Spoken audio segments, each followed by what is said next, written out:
Hi everyone. We know how to use ggplot to build thematic maps like choropleth maps, dot maps, density maps, and base maps. But how can we read external data from other GIS softwares to build more thematic maps? Or how can we store and share data with my colleagues? Today we are going to learn how to read and write shapefiles and dive into the components of an SF object.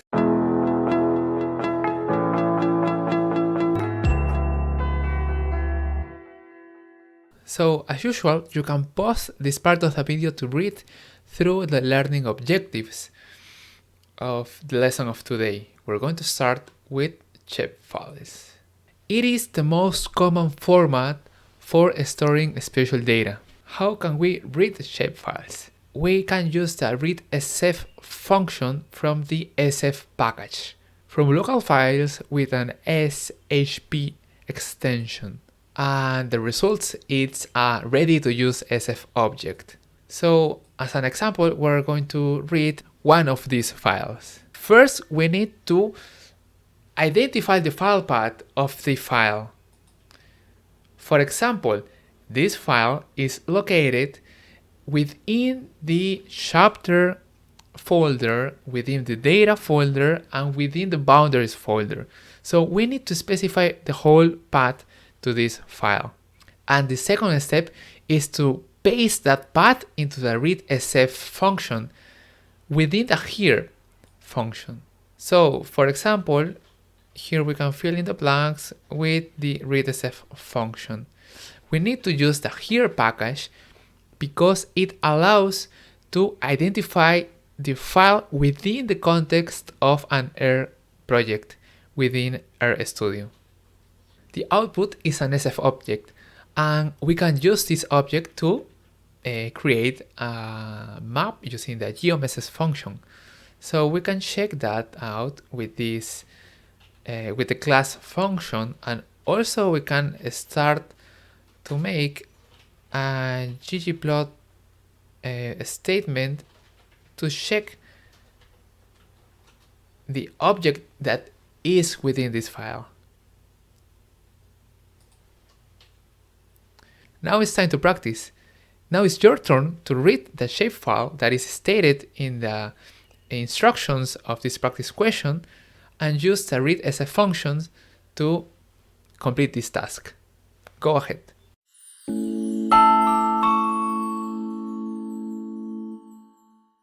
Okay, so wait, shapefiles do not come alone. These shapefiles came with a list of subcomponent files. For this, let's check the data boundaries folder. With this piece of code, we're able to get access into the elements that are within the folder that contains our shapefiles. And we can identify that we have 4 files with different extensions. We need to understand what is the relationship between these files and the final SF object that we got when we read the file. So to have a complete understanding of shapefiles, we need to understand SF objects. So let's look at their components. As a quick reminder, SF stands for a simple feature, which is a well-known standard to sort geometric shapes. So now, what SF objects look like? We're going to see an example with the countries object. So for this, we're going to get access to country data. We need to remember that SF is a special kind of data frame. This means that we can manipulate their content with diverse functions. Let's select 3 columns. Okay, we just run the select function to the countries object to select the name, the population estimate, and the geometry column. But this output have a lot of components. First, we can identify a 5-line header. that goes from simple feature collection to the line called CRS. And then it comes a data frame that goes from the content that is below the first 10 features. Here we have 9 rows and 3 columns. The header provides context about the rest of the object. So the most relevant sections are first the features and fields.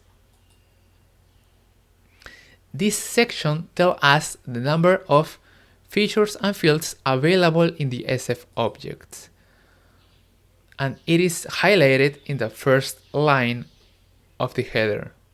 So features refer to the rows of the data frame. So in this case, this shapefile have a total amount of 177 rows.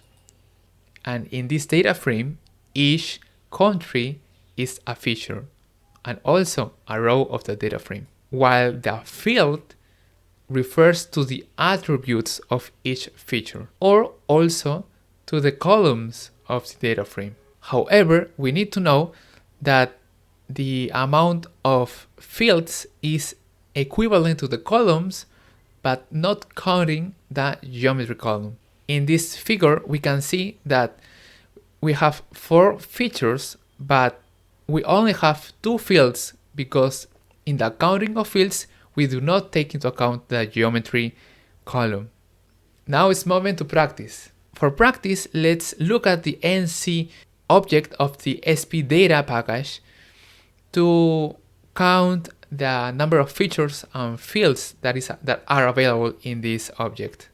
Take your time to solve this question.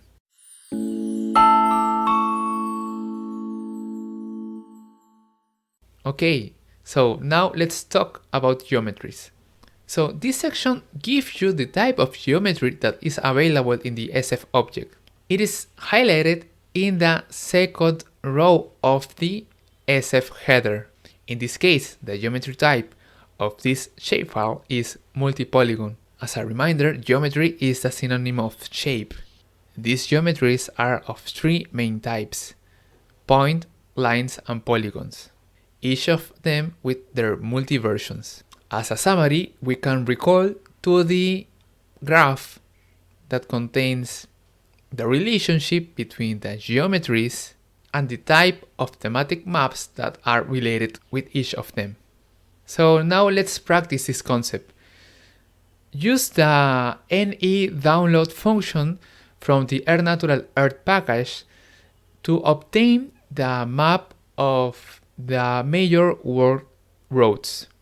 And with that data, answer the following question: what type of geometry is used to represent the rivers? Please take your time to solve this question.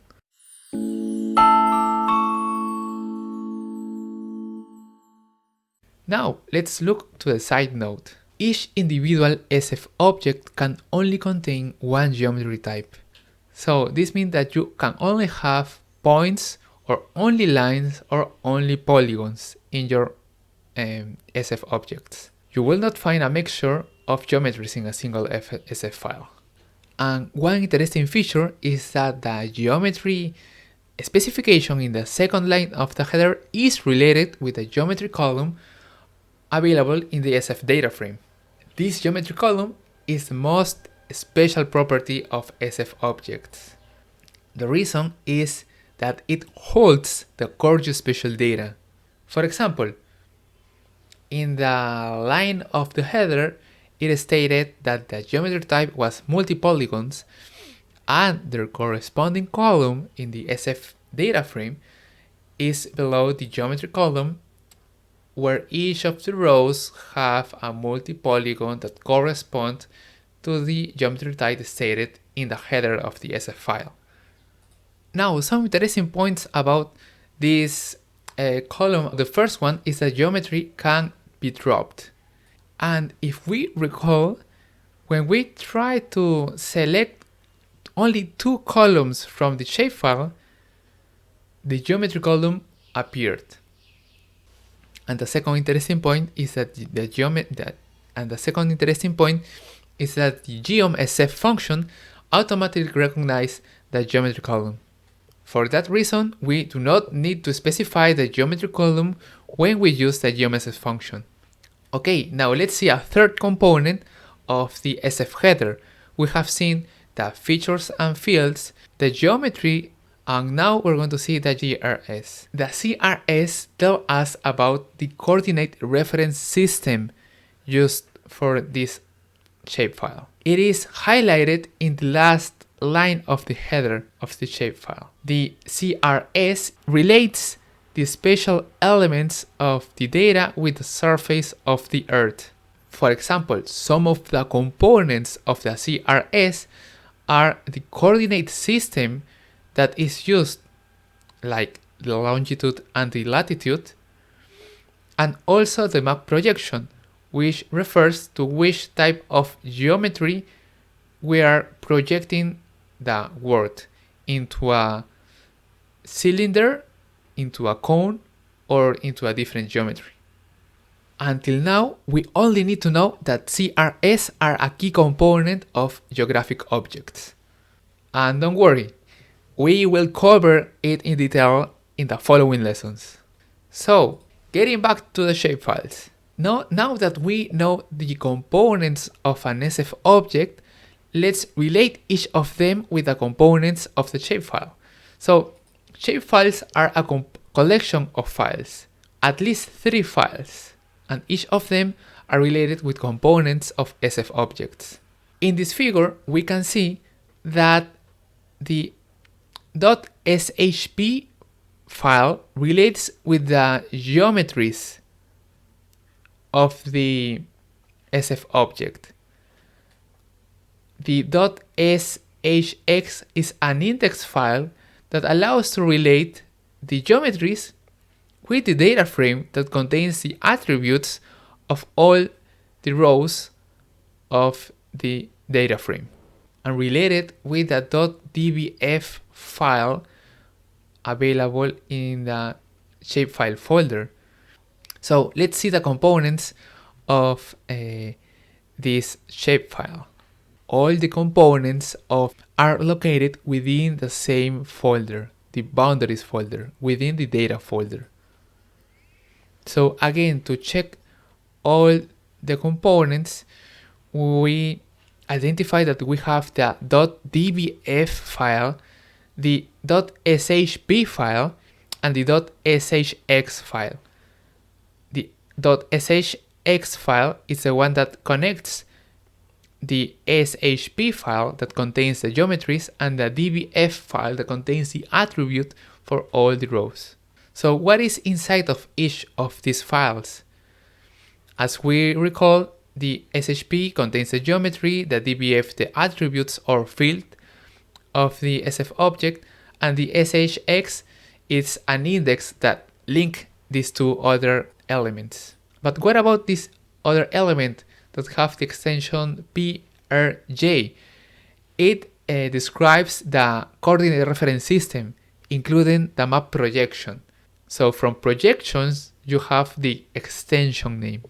All these files need to be compressed into one zip folder to be shared. So now, an important message.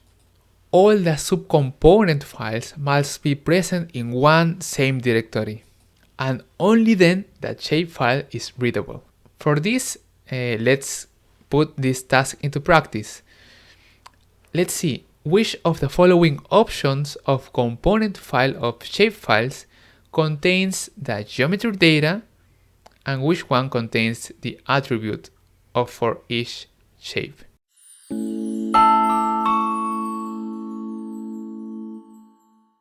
Now that we have related SF objects and shapefiles, how can we write shapefiles?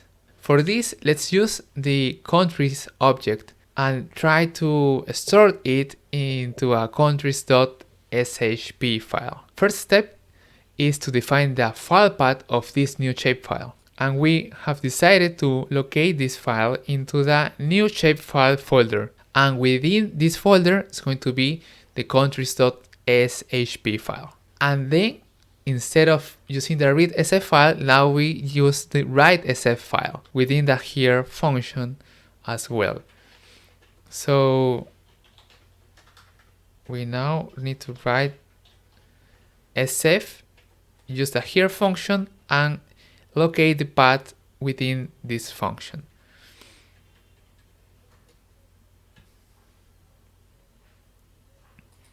Okay, so now all the components of the SF object are located in new files of this shapefile. So we can review this looking at the components within this folder, and now we see that we have 4 files: a .dbf file, the prj, the shp, and the shx. The data frame, the geometries, the index that associate these objects, and the projections that contain the coordinate reference system. Okay, so now it's time to wrap up. In this lesson, we learned how to read and write shapefiles using the SF package. And we identified components of SF objects and relate each of them with the components of a shapefile. And yes, SF is a package that allows us to simplify spatial data in a lot of ways. Now, we need to solve this CRS question. So in the next lesson, we're going to dive into the CRS element. So hopefully now you feel more comfortable with SF objects and shapefiles. See you then in the next lesson.